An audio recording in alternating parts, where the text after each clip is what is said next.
না হলে নির্বাচন হওয়া পর্যন্ত পরবর্তীতে সংস্কারে যাওয়ার আগ পর্যন্ত আরো অনেকক্ষণ নির্যাতিত হবে, নিপীড়িত হবে। আজকে আসার আগেই একটা খবর দেখলাম, একটা মেয়ে 14 থেকে 15 বছর বয়স, তাকে রেপ করা হয়েছে। যখন গ্রামে হচ্ছে সালিশ বসে, সেই সালিশে কিছু টাকা, নামমাত্র কিছু টাকা জরিমানা করে ছেলেকে ছেড়ে দেওয়া হয়েছে। তারপর সেই ছেলে বাড়ি ঢুকে মেয়েকে বলেছে মেয়ের আর তার মায়ের মাথা ফেলে দিয়ে তাদেরকে গ্রামে গ্রামে ঘুরাবে। এই মেয়ে এই মেন্টাল টর্চার সহ্য করতে না পেরে সুইসাইড করেছে। এটা কি আসলে সুইসাইড? এটা কি সুইসাইড কিনা?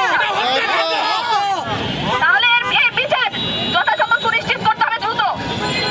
ধর্ষক হিসেবে আর তার সাথে যে তার দুই ছেলে, তার দুই সুপুত্র, এদেরকে জনসম্মুখে শাস্তির আওতায় আনতে হবে।